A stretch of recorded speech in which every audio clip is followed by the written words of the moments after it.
The condition is really crazy condition.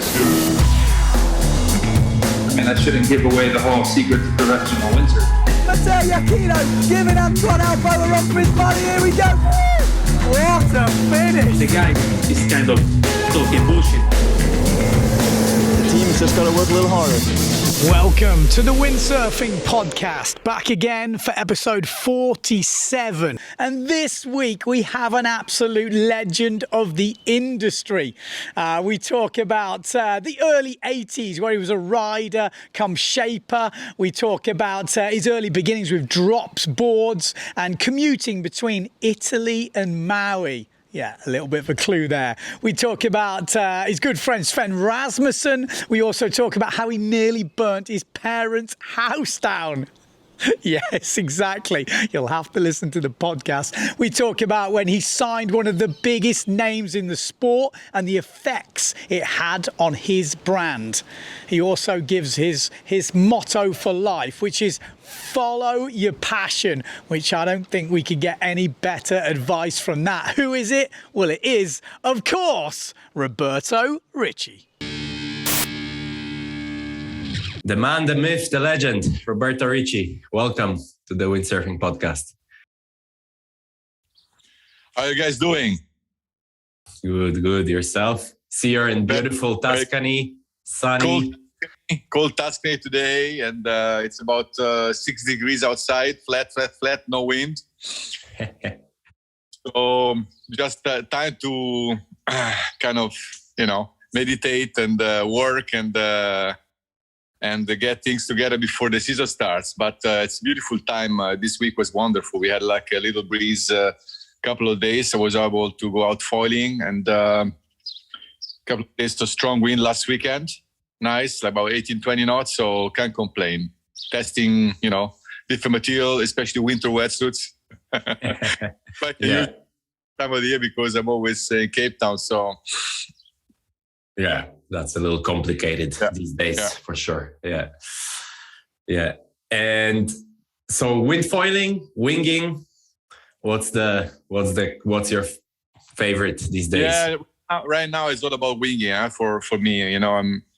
I'm fully involved into product development with all the boys, and I like to participate to just not only the concept and the ideas and finding the right ways to produce goods, but also testing them. Yeah. In the phase or in the middle phase, whatever. If I'm available and if I'm free, I like to go in the water with the guys and make sure things are done properly. So that's why been the last couple of weeks we've been receiving some new wings and some new foils, and it's just the combination of the two things that really makes it super interesting. And the whole new sport, a whole new development going on. And at the beginning, I always like to participate, trying to see exactly what direction to take and try to steer the thing in the proper way as well. So it's exciting. Lots of new stuff coming. Yeah, and perhaps some people maybe forget these days that you're originally a shaper, and how many times nowadays do you get approached? So you're involved with RD, who are you? You know what I mean? That they don't link. I was wondering that they don't link that RD is actually you, Roberto Ricci. Well, designs. No, it happens sometimes with people on the street that mainly know the brand because of the clothing. They're not necessarily linked to my name very often, but besides that, it's in the equipment business. People that actually do our water sports. We are usually, I'm usually, well known, and people do know my heritage and my history and stuff like that. So yeah. And you're originally a shaper, and I read somewhere, which I find it really hard to believe, that you were racing in the early days, 80. 83, 84, I don't know. And somebody just approached you on the beach and hey, would you shape some boards for me? Is that true? No, it's not like that. I started to shape boards for a company called Drops. And one of the owners, Paolo Cecchetti, a really good friend of mine, approached me on the beach while I was doing the national funboard circuit at that time. I was sponsored by Fanatic at that time, in the very, very, very early stage. I'm talking about 85, 86. And those years, this company was making beautiful custom boards. And Paolo was looking for somebody writing articles about technology, the difference between custom boards and production boards. And he needed to have somebody which was really focused on these issues. And we started to cooperate together. Then after about 6 months to 8 months of our engagement on the business, he proposed to me that I was interested in starting shaping, learning how to shape boards. At that time, there was no CNC machine, and all the boards were hand-shaped by a Clark from blank. And they had two shapers. One was Louis Holzinger, and the other was Sandy Kreuzer. One was from Austria, the other guy from Bavaria. And they drove one from Lake Garda, the other one from Munich, every week to Perugia in the middle of Italy to shape boards. Just imagine. Sometimes they were bringing blanks inside wrapped in bubble wrap inside their car. And then they were hand glassed and et cetera, back in Perugia. So they needed to have, logistic-wise, it didn't make any sense to work like that. So they were looking for a shaper, somebody who was taking care of the job. And I studied with them. And my mentor was first Louis Holzinger, then Sandy Kreuzer, and of course Paolo and Mario Vinti, the other owner of Fabrizio Marascia, the three owners of Drops at that time. They were really pushing me to learn more and do more things like that. And after a year working with them, we started to shape boards for different riders. And mainly my relationship, which was mostly developed within Drops, was the one with Cesare Cantagalli and Pietro Pacitto, my fellow teammates for many years from there onwards. So I met Cesare and I started to shape boards for him at the time of the cheese roll. You remember the very first board, the yellow boards with the pink stripe on the side in Blueberg Strand at 1986. Those boards were shaped by me. And these were probably the very, very first boards which I ever shaped. And that's how I started, My career as a racer was actually started because I was a shaper. So my dream was not to be in Perugia, in the middle of Italy, of course, without not even the ocean. And I decided that with the money I was making with them, I was investing myself to travel overseas. And the same year, I paid myself a ticket to Maui, the Mecca, and I stayed there 2 months. And that was like, wow, the big opening, the big eye opener. Things are happening differently. As I was 22, 24 at that time, so I was still doing my university years. And that experience blew my mind. And all I wanted to do is live in Hawaii and become a shipper and a rider. And that's what I did. You arrived there like at probably the peak of the sport booming. Yeah. What do you remember about that time? The airport on a taxi and 2 suitcases with my friend Massimo Manucci, il grande Manna. And we went together to straight to Ukipa. We didn't care about looking for a car, a house. Airport, Ukipa. And then I saw the sales of Phil McGain, of Bruce Wiley, of Mark Angula at that time. It was a cloudy day, I remember. It was big but cloudy, and we were there for 3 hours, sitting on our suitcases, just watching the ocean. 2 guys coming from Italy, sitting on the suitcases and looking at Ukipa. So what do we do from now? And then we just ended up in an adventure time. And it was like, it was an adventure ever since, My life totally changed with that trip. And I was very fortunate to be there at the very beginning of the big World Cup years. And actually it was already the very big World Cup years were the WSMA years before PBA was formed. There were big budgets from car companies, from fashion companies, from many other sponsors that wanted to be involved with windsurfing. Windsurfing was a big thing at the time. And we had the privilege to be thrown in this world naturally, spontaneously, And that's how I became a shaper of a lot of World Cup guys. Working with Drops, I was able to travel to destinations because I was also in the same time was writing articles, technological articles for them in the magazines. About then, was all about communicating through articles in magazines. If you were a writer or photographer, people got to know you. So I was pretty good with photography and decently writer. So I started to write this article, not only about technology, but also about World Cup events and maneuvers and technology and things like that. So I started working with the magazines, and this job allowed me to make some extra cash and move to the other destinations. And then how I got into touch with the World Cup people, the World Cup riders. And that time, was 88. I had a serious chat with the guys at Drops. I told them that I wanted to live in Maui and wanted to spend time over there. And that's we split, And then that year, I had the idea to form my own company. And that's what I did. In 89, I decided to register my brand and start to ship my own boards. Some of them I was shipping in the Canary in Maui, in Haiku, where all the shippers used to be at that time. Still are most of them today. And the other was the factory underneath my parents' house in Via Belgio in Grosseto. So basically, the logo was RD, Roberto Ricci Designs, Italy, Hawaii. And I was able to meet up with all the guys that were racing with Cesare and Pietro and myself as well. I was not a great racer, but at the time, it was possible for me to go in the water, improve my skills, both in slalom and waves. And doing the trials at that time was really a serious, competition. And before the Aloha Classic and the O'Neill, which were the two main wave events of the year, you were able to register to the trials. So you register yourself as an amateur, and you could eventually be selected as a new pro, into the main event.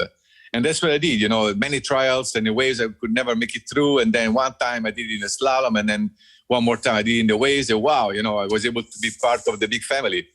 And then you feel proud and you feel motivated, and that's, that's my life. Yeah. So I was able for, I would say 6 years to live on and off between Maui and Italy. I was living on Maui with a touristic visa for 3 months in March to June, and the other 2 months were between October to December. So the two good periods in Maui with the swell and the wind, and the rest of the year I was traveling doing the World Cup. So that's how I started to combine my work as a shipper and as a rider. That's really interesting, because normally, the guys, they compete and then they move into development and shaping and whatever. You did it kind of the opposite. So that's the opposite.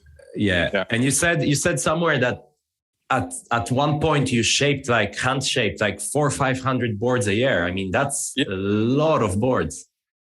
Yeah. During the time of Drops, 86, 87, 88, those 3 years, I shaped about an average of 400 to 500 boards a year. I think I shaped about 1,200, 1,300 boards, all hand shaped and laminated by the guys there. And I was driving there like a madman, closing myself in a shaping room and shaping 4 or 5 boards a day.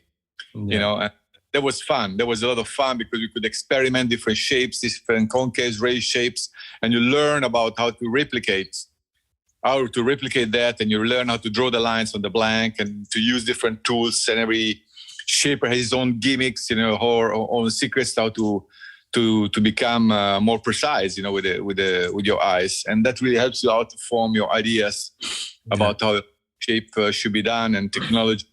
It was a wonderful time, even though it was a lot of work, hard work. But geez, I mean, that time you just we work, make good money, travel, work up, improve the level. I mean, a dream come true. So I say that to me, I did a university between the shipping room in Perugia and Enukipa. That's really my university desk. Yeah. And what do you remember, some of the gimmicks? I mean, in that time, late 80s and maybe even probably late 80s, there was a lot of stuff, a lot of development, a lot of new things. What do you remember that was maybe revolutionary, or maybe there was a gimmick that never really being on Maui at the time was such a privilege, It was so alive. You could feel, and you could really actually meet up with people which were coming from all different type of industries, from movie making to music to big businesses, and they were coming to Maui to just look at, the island, and at the same time being in touch with this wonderful sport. People driving through Pai and then going to Kipa were passing by the most beautiful, colorful scenery possible. And that was like, wow, the big postcard from Maui, that a living postcard right there. So it was a big thing for all the participants were there. We were like on a stage naturally, and that feeling gives you security, gives you drive. And it was really a magic time. I remember, the time where people were experimenting. I remember the wind weapon was one of the first things I saw in Spreckelsville. Was basically the primitive version of a wing was already there. The guys were experimenting, just holding the wind weapon made with the aluminum frame in Spreckelsville every single day, and then they put a mast on the board and then they took it out. We were jumping, and what an effort those guys were making. It was like 30 knots plus, and hugging onto the sail, and we're looking, what, these guys are nuts, Yeah. And in Maui, they were, and in the gorge, they were flying. And they were flying, and no foiling sign at that time.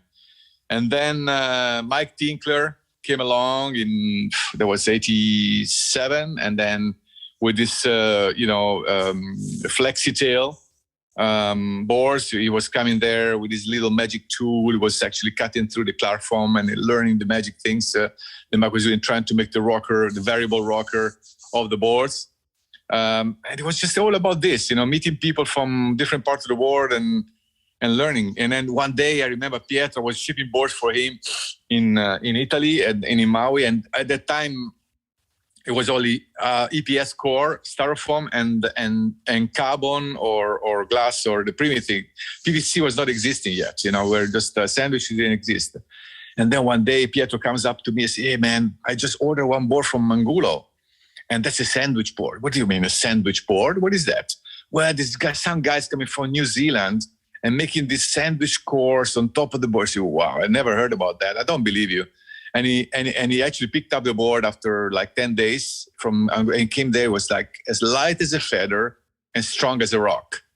And that wow, this was like the kind of things you were in contact with, the real beginning of technology applied to water sports. And windsurfing was on the very, very leading edge part of the whole process. Windsurfing was, at that time, was bigger than a professional tour, was actually bigger than professional surfing.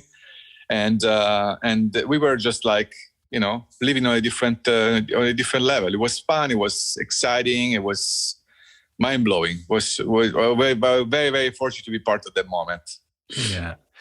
Is it true that your travel buddy and roommate for a lot of the events that you did on the Pro Tour was Sven Rasmussen, founder of Starboard? Yeah, me and Svenone, we spent a lot of time together. I think like a couple of years straight on, like traveling all the time, living in the same house on Maui, and then all the events together. And he was a much better racer than me, very determined, very analytic, and I learned so much from being together with Sven, And he was very focused and already had a lot of contact with different, sail makers. At the time, he was sponsored by KA Sails, the designer Andrew McDougall, designer of Wild Winds, and then he turned into KA Sails.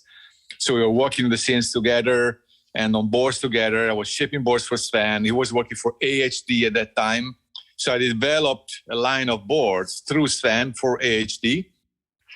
We started off with one board, was the 272, the first one, and then we moved to 76, and then 282, 289, and the whole famous saga of AHD at that time.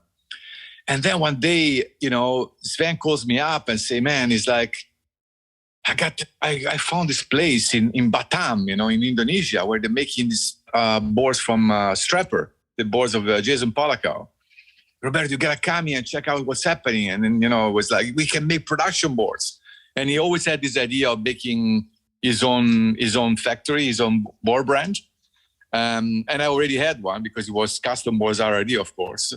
But he was very determined to make it happen. He had his own ideas of racing and custom-made stuff. And And then 2 months later, say, whatever, the experience with the strapper, with this factory doesn't work. It's a mess over here, and I'm going to move to Thailand.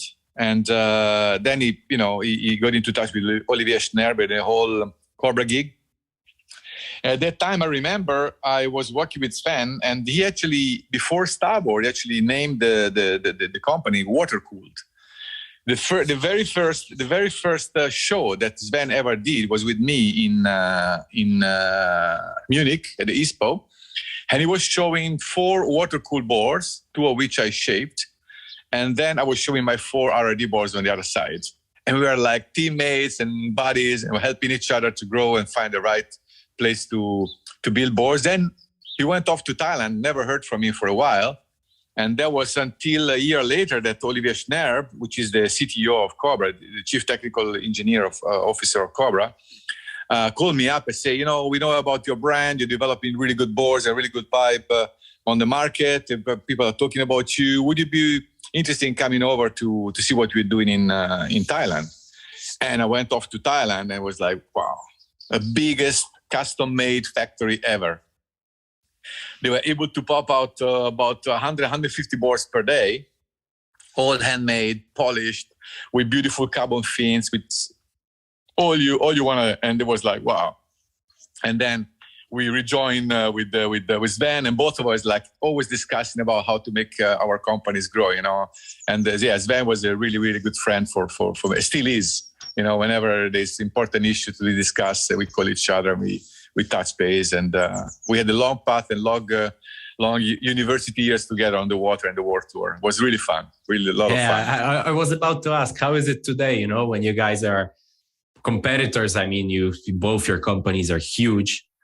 His is probably, the biggest in windsurfing, and yours is water sports, across all areas and whatever. You guys competitive, or you guys? Well, of course, in the business we got to be competitive. It's still fun. The fun part of being racing together for so many years, and it's definitely a very strong relationship. And it's enough to have a call and we understand, what's going on, what are the decisions to be taken, if there is some competition to be taken, or common goals, or try to analyze the situation. Sometimes we talk about Cobra, sometimes we talk about the market in general.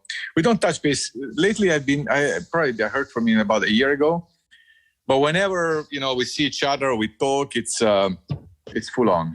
We know exactly where we come from, and we have a lot of respect for each other. And I always have a lot of fun with Sven. He's a very good, very good man. Yeah. And so at that time, let's go back a little bit, like late 80s and whatever. You're basically a custom shaper, like you mentioned. And I read somewhere that you made the call to basically do a production brand, a big, mainstream brand, when you almost burned down your parents' house while the boards were in the oven. Is that true? Absolutely. Yeah, there was in 93. 93. There was December 93, and I was at that time was already RRD, and I was making boards for AHD already, and RRD pre-production boards. And I remember going to Barbados, preparing some boards for Robbie Seeger, Brian Talma, different guys. Where they were getting boards from me for the event, and Cesare. And I remember, that time, was like one evening. I was also laminating some of the boards. I went to have a dinner with some friends and came back home. And at the restaurant, my brother, who was living upstairs, called me up and said, "Hey, Roberto, you gotta come back, man. It's been a fire in the factory downstairs." And I went there and I entered the movie. The whole thing was burnt down. My parents were desperate because they were living upstairs, and I was just like, "Wow, what is this?" I was like, and that was like a real big game changer, totally. That changed my life as well. Like a trip to Maui, that was like, the morning after, they say, okay, no more beach bombing around the world, trying to leave a little bit of Maui over here. Boom, you gotta be serious. Now you risk destroy your parents' house, all the work working for the whole lifetime, and nowadays you gotta make a call, and that's what I did. I just now from now onwards, that's it. I took a loan in the bank. I had no money at all. So I took a loan of 200 million liras, which was about 200,000 Deutschmarks, out of which more than 120, 140 were destined to Anders Brindle.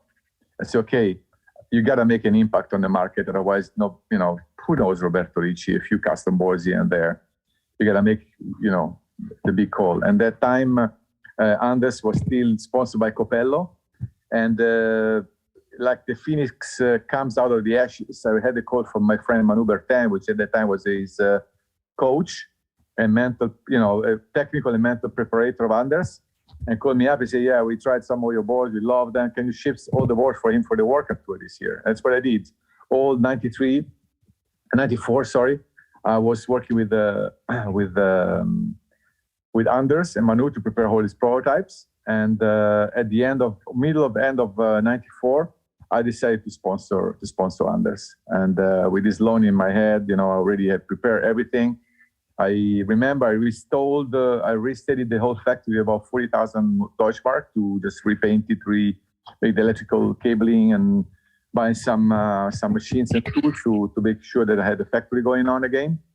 And then Anders came along, and boom, out of the blue, December, going to Numea, first RD boards, the big logo with the little man, I remember Manu was calling, this is the little man with the big ego. That's you on the board.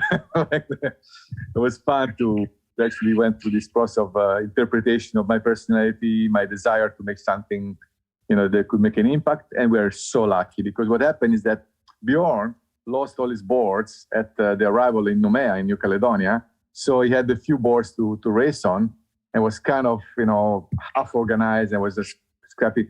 And that time, Anders was like spot on. He got all his boards with his beautiful new sails, and off he went, and he won the event. Anders won the event on this unknown brand, RRD, big logo on the sail, logo on the board, and the whole world was talking about that. Who is this guy? What is Anders racing on? And from that moment on, was just going full on. We started to make both custom boards and pre-production boards and production boards in Slovakia before going to Cobra in a company they called TLC, and they were making Citroen boards over there in close to Bratislava in a little town called Mesto nad Váhom. And I remember making boards and going to the Slovakia every week, almost, and to make sure that they were making the boards with the sandwich technology that we were learning on, our custom-made process.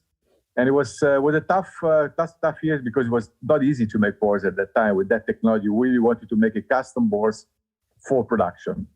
And we managed. We had 2 successful years. Luckily, my connections in Japan and in the US and in other countries were already set because of my university years. And off we went. And we started to sell our first 300-400 boards, a couple of containers there. Then the number went up to 600-700 boards, and boom, all of a sudden you see, wow, this can be a real solid business. Yeah. And because, there was only Copello at that time that made these beautiful sandwich boards. And F2 started to make some, but not so significantly. And then Fanatic came and employed, actually, Olivier Schneer was employed by Fanatic. And Olivier is the one that actually changed over the system in Cobra, making sure that the QC and the whole production setup was done properly. So Olivier has been the real turning point of Cobra for all of us, for the whole industry. So I think if one man has to be thanked, apart of course from the owner of Cobra, which is Voropan, the second person that really deserves all the technical respect and his ideas is Olivier Schneer. Originally, Olivier was working for Marco Copello as a glasser in France, and then he moved to Thailand to take care about the Fanatic production. And that's how the whole process developed over there. And then Cobra becomes the magic factory where everybody wants to produce their own boards. Still today, untouchable, the best boards ever. Yeah. So I think it's safe to say from that part of the story that the World Cup stuff and the racing really just kickstarted the brand, right? And then some of even the production stuff, like the Avant race and things, were pretty unbeatable for a few years. And then, the slalom kind of shrinks and the formula stuff comes on and starboard becomes this big thing. Was that more or less around that time that you thought, okay, racing, that's not everything. Let's do let's try to push the free ride, the free move, get out to the people more, because the racing thing can be kind of tricky. Actually, my my desire was always been to race, and through the brand, I knew I couldn't win myself because I was not such a good windsurfer as the other guys in the World Cup. But making boards for these guys was actually the biggest drive, and racing and winning events and winning competition has always been my main desire as a company owner. Not just selling. Selling was a consequence of this attitude. It was not like I didn't make it company because I wanted to sell boards. I wanted to make it go because I wanted to win the World Cup. Completely different approach. So for me, the racing is still on. It's still on today in different aspects, in different areas. But that's the main driving force behind the company. We wanna make winning machines. And that's what we always been aiming for, since day one. And of course, on the side of things, it became automatic that we saw the biggest market out there for free riding and then free. At that time was more like free moving, free riding, bump and jump, freestyle. Was all kind of a mix. We didn't even know exactly what type of sport people were doing, but we tried to identify some words. We could identify the limit. It was kind of somehow a bit of a struggle to really identify what people wanted to do, but in the end it was just purely having fun and not racing. That's really the right approach. But think about that already with the collection year 0, the first 4-board which I presented at the ISPO. I already had the 4x4, which was called the 266, the convertible board, which could convert from a turtle box and to twinser fins on the side. So that board to me was already what people wanted to have fun with. And there was actually, after 1 year, was actually the biggest seller. After the 276 slalom board and the 282, the 266 was actually our biggest selling boards because everybody could use it. So it was kind of a spontaneous development close to racing. In the beginning, the company was called the Original Stripe Board Company.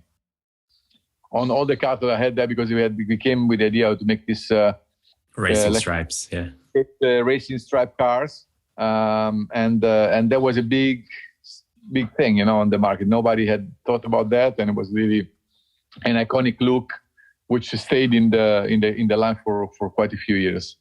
Yeah. Let's stay with racing, and you mentioned bestsellers. In 2012, fast forward, you signed Antoine Albo. We like to debunk some urban legends here. So here's one. I heard all your slalom boards sold within like a few weeks of the signing. True or not? Well, I think Antoine, as it came along, it was a big hit for our markets, mainly Europe, of course, where racing is bigger. But yes, I think Antoine made us sell a lot of racing boards right away, and it was really an iconic figure, and it still is today.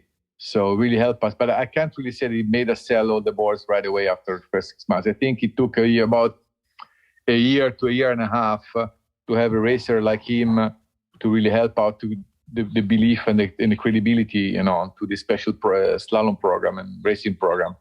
So I would say after a year and a half of sponsoring him, yes, we got different numbers. Yeah. So so you think it's worth to pay 6 figures to a legend rather than, put together a cheaper, bigger team or a completely different scene. Huh? It's not like that anymore. It's more like having the latest and greatest type of shape,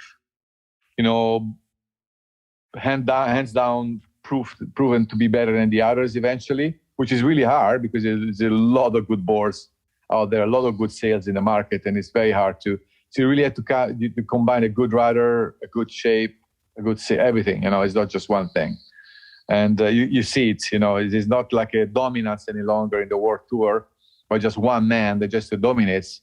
Some of you guys, you yourself, and all the other guys, coming from different areas, they could win any World Cup events this day, which is beautiful.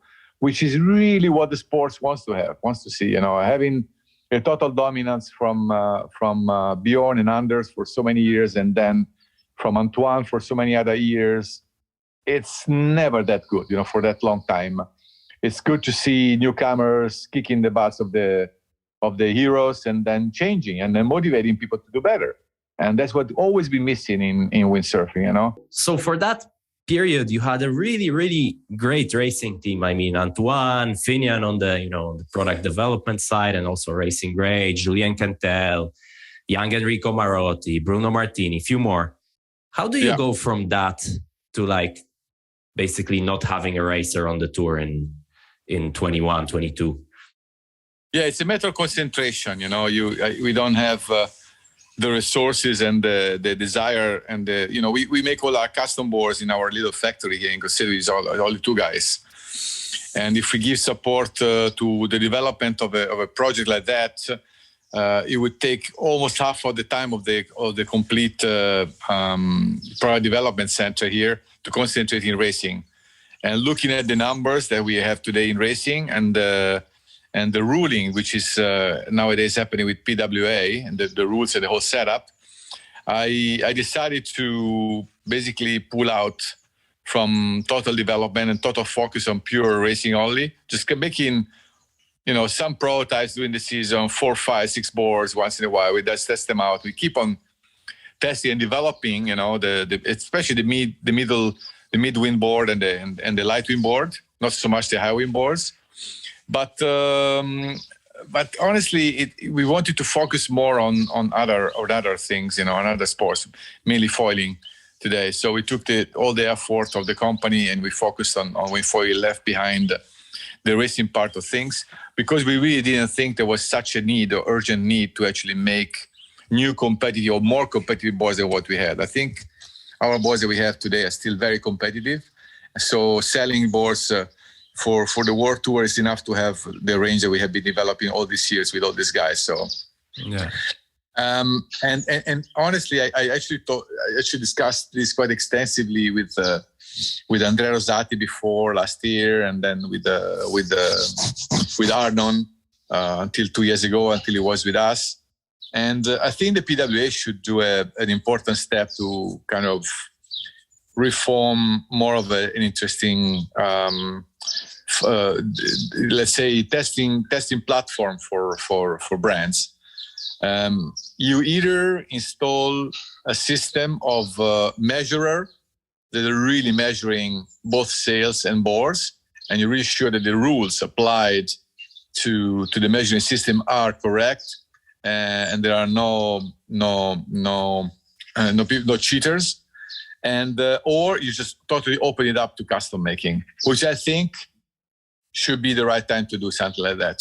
If it was for me, I would totally reopen up the World Cup to everybody sponsoring, the event and riders, and just totally do without any ruling, maybe a limitation of number of boards per event, but without measuring the widths or the V's or the footstep position or in the sails, all these kind of things that don't make any sense except they're getting some money to register the equipment and to run the tour. So I think that anybody that participates to the PWA should put in some money if you want to register your brand, of course, but should be totally made on custom boards. I think that having the production boards going on is totally limiting too much the small brands coming up, and also the small riders or riders which don't have a possibility to buy those boards, but they could have the possibility to be sponsored by the local shaper or whatever to participate in the big world tour. As it is today, halfway, production boards which are not production boards, sales which are not production sales, it's not desirable anymore. For a brand like me, which invests quite a bit of money into terms of research and development, budget for the racers, and then you face yourself with unfair situations. So either you don't have those rules, or you do have them, but they have to be really properly implemented. Yeah. But on one hand, you say okay, you don't want to invest even into a production line because it takes, I don't know, riders and 20 prototypes or 30. Yeah, but also because you're spending so much money to register new models. Let's say you have to produce 20 models with your production, And then you see smaller numbers that come from different factories. You make 5 or 6, you're already a production board. It's not cool, you know. That's not. I mean, you either apply the proper rule and you go all the way down to the manufacturer consulting and checking, or you say, forget that, let's go the real way, which is custom making. Yeah. I think in between is just cheating with each other. Yeah. So I would say the system as it is sometime. I'm not saying a good racer is a good racer, and a winner is always going to be a winner, right? So it's always fair. But for many other people in the middle group to the lowest part of the group, it's not fair. And that doesn't make really cool. That doesn't really give the desire for a brand like mine to really invest money and budget until something really comes up, which is clear as water. Then, you know, we are here. Don't worry.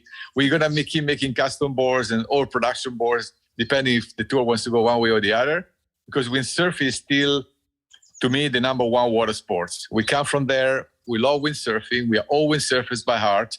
And we would love to go back and compete with the equal tools with all the best windsurfers in the world. But let's make the PWA in a different way. Yeah. Another rumor, another legend that goes around is that when you started producing, let's say, competitive racing sails, you told all your riders, okay, you go with boards and sails, or we have to stop working together. Is that true or not? Yeah, that's our company philosophy.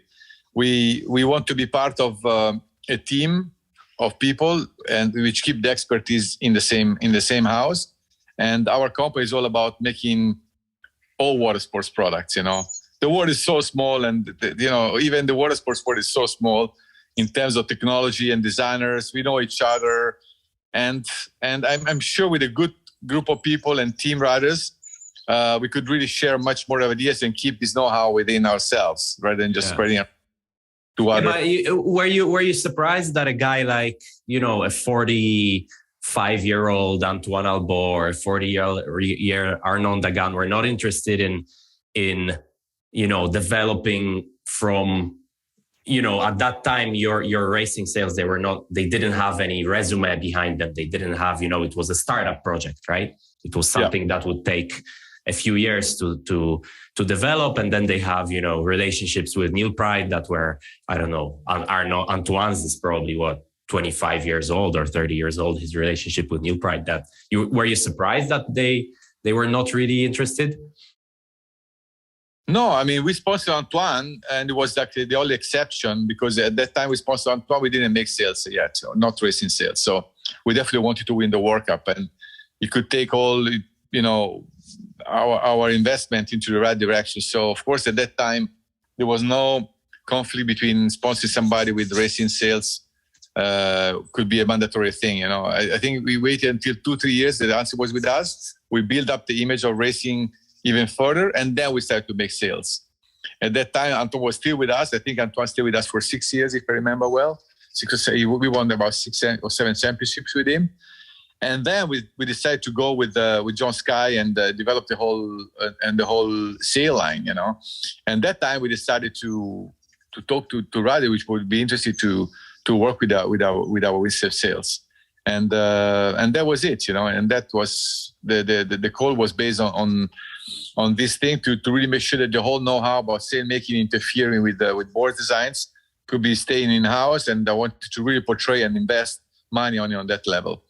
So today invest on riders that can actually only have RRD sales. Yeah, your riders and shapers as well. Gianni Valdambrini, Aurelio Verdi, Arnaud Dagan, Finian Maynard, they all have started their own brands. What do you think it is that they come out from under, let's say, the umbrella and they just decide, okay, I'm ready to do my thing? Well, maybe it's one thing that they get inspired by the way the companies run, and they maybe get to know the inside story and really well, and they really try to make something that is similar to or inspire them to do something like that. But of course, then they realize it's not that easy to make a successful company properly selling board and financing itself through the sales that you do. So it's basically we come from custom make. We are custom makers, and we developed for it. We are really hardcore into custom making, and we still want to develop. And of course, we need that really is very inspiring for any shaper. Coming here, you can apply your idea to a production board, and it's a great thing, because being a custom shaper, you're always limited to having your clients and your customers in a limited way. Whereas coming from a company that makes custom boards but sells them to all the world distribution network, then your shapes get tested also by others, and you get feedback, and you become more of a. So that's what probably the spark that actually inspired most of these guys that were being having the possibility to work with us. Yeah. And when going back again to a little bit your history, when did you realize that you need to kind of step away from shaping everything yourself and focus on managing the brand and on, kind of being the businessman? Right away, very, very first years. But still, even today, whenever there's a new model that needs to be shaped, I'm not shaping it myself, because there's Francesco that designs the file, and I'm there with him to just check every proportion. And then he calls me up. Do you like it? What do you think we should change? So I'm always involved. Even if my hands are not on the blank, my eyes are on the screen. So, and are on the blank afterwards, as soon as the board has been shaped. So I'm always interacting with the factory, and I'm always hands down. I go there every single day, spend a couple of minutes in the morning, and then I go back in the afternoon, check what's happening. And it's still today the most interesting part of the job. Really, what really drives me forward to see a beautiful product coming out of the factory. Yes, we made another step forward. This board is beautiful. There's something to be tested. And what I want to do is I want to go out and ride it. And that's my life. It's always been my life since I was 20, and I can't do without it. I just want to have one new board, a new product in my hands, go test it, come back, modify it morning after, and you drive. Keep going. No stop development. So that's the best part. What's the worst part of the job? What's the worst part of the job? Best part, because frustrations are part of the growth. So whenever there's, I love to discuss and to have frictions with, the team riders and the shaper and maybe some of the other, because it's good. It's actually exchanging ideas, and somehow you bring out your personality and your contrast. If you're really sure that this thing is a good idea, you're brought by nature to really open up your personality, to tell the others what you really think. And I saw so many times youngsters, which are kind of shy, and then whenever there's a discussion about product, they come out of the shell. No, but this is, and it's wonderful. This is really how it should be. That's really confronting yourself with reality and proving that you're not telling bullshit. And then you can be very motivated, and then you go out there and the two testers get, what's your idea? Is bullshit. Look at that. It doesn't work. Always be humble. Always trust the water. Yeah. So we can say there's still a lot of Roberto in every R&D design, I guess, in every R&D. Oh yeah. Everybody can tell you in the company. Always behind every single every testing. I mean, I can't test everything because we make so many different products, but I'm behind. I would say 70% of every product coming out of the company. Testing it myself. And that's a good part. And guys like me, like Sven, like Raphael, were always being into product development for so long, for so many years. They can't do without. And I know that Sven goes out in the water, tests so many boards and sails and wings and whatever, because the fun part of it. You want to be touched. It's always an excuse to be still connected to the ocean. Otherwise, it will keep us just in a chair and typing buttons, signing documents all day long. No. That's not our future. That's great. Windsurfing, kiting, SUP, winging, even yachts, clothing. Do you think that it's doing so much, it's still possible to devote enough attention to every single product to really fine-tune everything, make everything really ideal?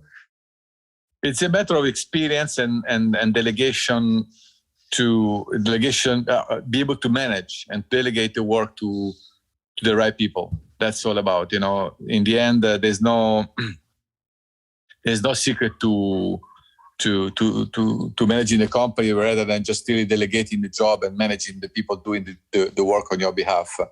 And I've been very fortunate, I must say. We have a wonderful team, a small team of product managers, product developers that are just fantastic, very bright, very down to earth. They really listen to the simple formula, believe the water, not just the computer, and just go out there, test it out, and then listen to your customers, which are not only racers, they are right out there. Spend time with them, go on the beach, spend time in the water with them, listen to them, to what they say, even the smallest little details, bullshit, whatever, and then try to make your opinion, and then form your own ideas about how to develop the project further, and then go ahead. But when it comes down to a new project, I'm always involved for a very, very first moment, because I know that with my experience and my knowledge, not only because of product design, is mostly because I have the whole vision of from production to selling. It's always very important try to make the smallest possible amount of mistakes, because you always do mistakes. No matter what you do, you always do some mistakes in a product. But to reduce, it's like racing. You win an event when you do less mistakes, not because you've been the best. The moment you win, it's like, wow, it was so easy. It's like, look at that. Sometimes you go out there, wow, it was so easy. It's because you did less, you analyze the whole thing and you try to make as little mistakes as possible. And so that's what allowed me, even in clothing, that the company now is, it's a really big company in clothing, and we are, it's the clothing used to be always the smallest part of the business, and now it's by far 4 times bigger than the equipment company. And we have a lot of employees, and we have a lot of new people, product designers, you name it. We are almost 50 people in the clothing company.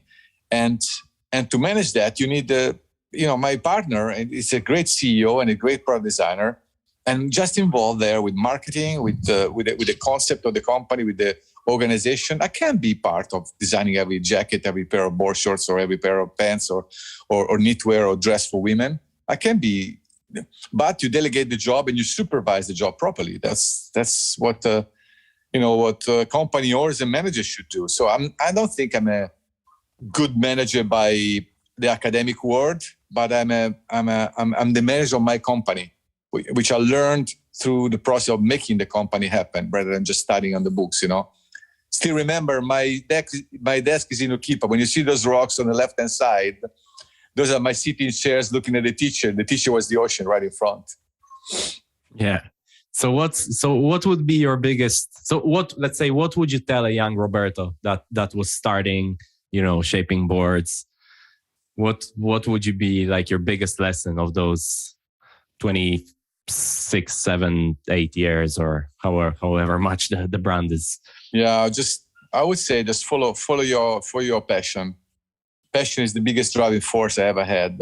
If you are fortunate enough to have a good passion that you really feel is yours, and that really motivates you the way forward, even though you have some moments of doubt, because it's not always a free ride in a straight line. So always think about those 2 things that made you fall in love for what you're doing, and those are the most important, untouchable part of how hard is to keep it, to do it that way, because sometimes the Excel sheet says one thing, but your feeling says another, right? I mean, try to be realistic. Dream, but be realistic with your feet on the ground. You have to have heads in the cloud or feet on the ground, and the dream has to be achievable within the reasonable amount of time that you really feel is the time it takes. And then it will come together once you continuously keep those 2 points where actually the driving force of your passion alive. And if you have that clear in mind, I mean, it worked for me, it might work for other people. I don't say that my formula is the ultimate formula that works for everybody. It really worked for me. And honestly, I'm pretty egoistic as a person. And but actually a little bit of egoism really helps you out to really give you pleasure, to try to keep on. I'm not having fun in this anymore. I just don't do it any longer, That's a good motivating factor. Try to keep doing things that give you good fun. And of course, sometimes it's not fun at all, but just a matter of timing. How long you're not having fun. And then you're all, let's say, the little man inside yourself is going to, little voice is going to say, yeah, it's about time you have some more fun now. And then eventually switch on to something else. But follow your passion, follow your desires. Yeah, but at some point you're gonna wanna, I don't know, retire or kind of distance yourself a little bit, maybe. How do you see that? Did you think about it? Think how that process is gonna? I mean, how is RD gonna run without RR at the helm? I think we have enough today. If I wouldn't be in the company for a year, I don't think anything would happen to the company itself. Maybe 2-3 years would be a little bit too long, but it's always a bit of supervision in there. You always have to, of course, have somebody that really you supervise and you delegate and you monitor. But the recipe is there. Anybody could be in my place today and make a good job. But I'm not saying that I'm irreplaceable. And there would be a very big weakness, to have a company which couldn't be working without you. That's not cool. In this last 25 years, then I didn't make a really strong company. I made a self-centered company that is not able to sustain itself. So I don't think I ever gonna give up working though. I'm having fun. I whenever I go to the company, I love what I'm doing, and I love every single bit of every email that comes in, even if it's a problem to solve. I say, yeah, that's for the good cause. Ultimately, honestly, Maciek, what really drives me forward every single day is to have a company that takes new people to the water. That's to me is the biggest part of my goal, and I found myself having this task when I was a kid. I fell in love for the ocean, and the ocean is still in front of me, right out there. That's what I want to see every morning. And then when I do this, I achieve my goal. I just have been having more people, new kids. People from all over different countries discover the ocean through my products and through the approach which I was able to show and stimulate people to be attracted by. I think I did my job. So I'm very happy to see the water sports are really growing big time. Thanks to SUP, now thanks to foiling, is always a new drive forward. And what is the most rewarding thing though? It's still see that a young, good windsurfer still to me is the best waterman in the world. Yeah, because it's probably the hardest. It's probably the hardest of the sports, right? Yeah. I don't know so many surfers, just hardcore surfers that can do what we do by being windsurfers. I think even if you look at a guy like Kylan, he's probably the best well-known water sports person in the world, and he's a windsurfer. He started as a windsurfer, and look where he is now. And I have many of these examples. And that really tells me that we have an extra edge. So, windsurfing. Yeah. How would you compare? Because you mentioned always that you want to draw from customers and you want to listen to customers. How would you compare those markets, like kiting to windsurfing to supping to winging now? In terms of numbers or in terms of... I mean, if you want to tell us the numbers, I'm happy to listen. But I was thinking more, the approach, because windsurfers, they've been in the sport for so long. Usually they know their importer. Hey, can you give me this discount? Hey, can you, they're a little bit more, spoiled, let's say. In the numbers, they know. Well, windsurfing is definitely the smallest part of the business. Not for RD. We're still very much focused on windsurfing. Windsurfing for RD still represents about 38% of the total turnover. So by far, windsurfing is still the biggest. I think next year is going to be wing foiling, the biggest part of the company. But until 2021, numbers straight on, sales, windsurf, all the stuff related to windsurf is still the biggest part of the company. It's going to change though. But in terms of market outside, windsurfing is definitely the smallest one right now. And SUP is huge. Of course, we know that thanks to inflatable boards, this thing went just ballistic. And then kiteboarding, definitely, it's by far the biggest water sports, at least biggest wind-driven water sports there is. Of course, surfing is much bigger than kiteboarding, but kiteboarding is definitely the biggest one out there today in terms of numbers. But I believe that it's going to be, taken over by winging. Wing foiling is going to be probably biggest than kiteboarding and windsurfing altogether. Within the next 2 to 3 years, that's what's going to happen. Yeah, it's somewhere right in the middle. It's funny, these water sports, because you mentioned supping being so big, but if you see how many brands there were, how many stayed, it's sometimes I guess it's a matter of, you're a big brand, like supplementing sometimes one sport with the other, and the marketing is all together and whatever. I mean, probably by pure numbers, by market size, supping went down by crazy amounts, right? And for you, it's still a huge market. So you think that being so big makes you a little bit, standing on the ground a little bit harder when those changes happen? You say, because depending on where the wind is going, more towards windsurfing or supping, we're able to move around. But we don't necessarily approach sports because of the numbers. We approach the sports because of the interesting part to develop within that sport. If a sport is full of energy and is full of new ideas and new possibilities, that's where I want to invest, because that's the moment where my company can have an edge on others, because we have the expertise. We are quicker than others to develop products. We have the know-how with the manufacturing plants, and we know exactly where to produce what, and that gives an extra edge. A lot of the companies which are out there today for windsurfing, they are definitely better placed than newcomers, because we do know where to produce. China is the biggest factory in the world, but we do know where to go to China, Thailand, you name it. Now in Europe, we are always been in touch with a lot of different manufacturers, and we're able to select. And selecting the manufacturers and to distinguish ourselves because of the system that you have put in place to produce in a certain way, those products give you the edge on the others in terms of speed, in terms of quality control, and in terms of durability. Yeah. Can it also be a headache? I mean, I can imagine if your stock list, and if an importer wants to order from you and he's like, okay, I'll take one of each, and then he has an order of about €1 million, does that become a headache sometimes to have all these toys?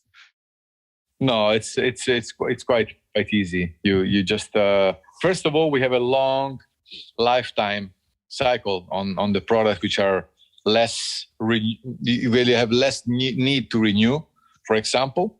And so those boards or those sales are going to stay in line for 2 years, 3 years, 4 years, whatever. And so you know what you can count on the stock, on the production timing. Or if it's a fast-changing sport like winging, for example, now, the product cycle sometimes is 6 to 8 months, sometimes a year, but you're really able to see what you need. It's a matter, to try to select what are the priorities and to communicate them properly. And I think, of course, we could streamline a lot more our production line, but today we are good at we need to have an offer which is big where the sports is developing, and we need to have an offer which is smaller and more concentrated in a sport which is more static. So that's how I approach. That's kind of the thumb rule. Yeah. Okay, another last urban legend, last rumor. You yourself came up with the most confusing slogan of all water sports brands. We were uncool before uncool was cool. Is that true? Yeah, but that's a spontaneous approach we always had. A friend of mine came up with this. He's a book editor, and he gave me this, made me a present with this beautiful book called Amplified Youth. It was a book about guitarists and musicians underground in London, all over the world, basically New York, London, and there was this guy with this badge, with his long hair, playing on his Stratocaster right there. It was like, and his badge was saying I was uncool before uncool was cool. Fuck, that's it, man. That's exactly showing the attitude. When you discover something before the others, it's basically, you don't need a patent to be credible. You need to be uncool before uncool is cool. You know what I'm saying? So that's kind of being on the avant-garde edge, you know. So nowadays, this is patented. This is the invention way, you know. And I think that slog was kind of confusing, but at the same time, have a lot of meaning behind. So always try to be an innovator. Always try to be on the avant-garde, because avant-garde is fun. There's a lot of things that need to be evaluated and makes you open your mind. That was the slogan for. Is that the Italian way? Because I just realized lately when I was preparing for one of these podcasts that there is like, I don't know, there's like 10 Italian brands on the windsurfing market. RD, Point 7, AV, 99, Challenger, Maverick, L360. I don't know. There's more for sure. Yeah. What is it with you guys? Is it just like you look at a product and you say, I can do that better? Eventually, yeah. We are all inventors. There's a lot of genius in the Italian race, but I think you know, by having a company which I developed to the stage we are today, we have inspired a lot of people close to us, and that's a good thing. I think it makes it good for the market. I think it's good for the business in general. And it's good to see that some of these companies are really making some good products, and there's going to be good development behind it. I'm not saying that my approach is the Italian way. It's just a way that can be applied by many other people all around the world. When you use your imagination, you follow your dreams, you absolutely are not all the time understood by the people next to you. You know, sometimes you wake up in the morning out of a dream, and that's the moment where your mind is normally the most clear, or at least the most, let's say, untouched from reality. And still today, I see the best ideas from people come from moments where they are either almost half-conscious, or they're completely stoned, or they are, you know, in a status where they are elevating themselves from the earthy situation. Sometimes it is possible to find it. I'm not saying it's the only way, but sometimes the best idea comes from this. So don't underestimate the potential of being uncool. You might be very cool very soon. Yeah. Where do you see your brand heading? If there's a new sport, another one, you're going to jump straight into it? Yeah. Now we're working on some beautiful new projects in yachting with foil boats. And it's exciting, man. It's so exciting. It's just like, I love boats. I love, especially now with foil boats and electric engines and all these kind of things. It's really, we are in a new dimension. And that really is very complementary to my experience and to bring in all the 360 experience on water from they learn with my experience. And the brand still wants to represent this approach of being a real water sports brand. And I think that what I see myself is I try to really see myself teaching people how to go in the water. I really have the best thing to do now. I take my daughter underwater. We put ourselves the tanks. We just go down. We dive. We look at the ocean. That's where I want to be. I want to be under the ocean. I want to see what's going on there. And I really think that this is so much more to be done in the oceans before going to Mars or to other planets, you know? So people are still forgetting that the ocean is really the other part of the Earth, which is almost unknown. Yeah, like 70%, no? 60, 65, 70%, yeah. Sometimes it really pisses me off to see how we not have respect. We don't even know what's going on down there. We should learn so much more of what's under the ocean than just sending missiles to the other part of the atmosphere. So that's my belief. First, learn about the ocean, and then eventually start to do the space odyssey. Yeah, I agree. Actually, yes. I think that's a pretty good point to end. Thanks, Roberto, for some drive, some inspiration. You know, good. I'm ready to start my own brand now. Good. If you feel like it's the right moment, but just make sure that, you have some bills to pay in the end of the day, of the month. Don't forget about that. So it's good to have your heads in the sky, but feet on the ground. Yeah. Head in the sky is there. Feet on the ground. Yeah, not so much. Good. Grazie Remember, mille. it's harder to have the head in the sky than the feet on the ground. That is much harder. Depends for who. Grazie mille, Roberto. Grazie a te. Have a lovely time in Lanzarote. My first trip, windsurfing trip of my life with my friend of mine, Luca Chiarello, was in Lanzarote in 1984. We ended up, we arrived there, was just Las Chucharas, then was Famara Beach, and then in the south was the airport and Punta Papagayo. I remember going windsurfing there at the airport. I haven't been there ever since. So enjoy Lanzarote. That means a lot to me. Grazie mille. Ciao. There we go. What a great podcast to kick things off. Roberto Ricci, some great stories in there and a really good one. And that does mark the start of the podcast back again. Every Wednesday, they are going to be coming at you.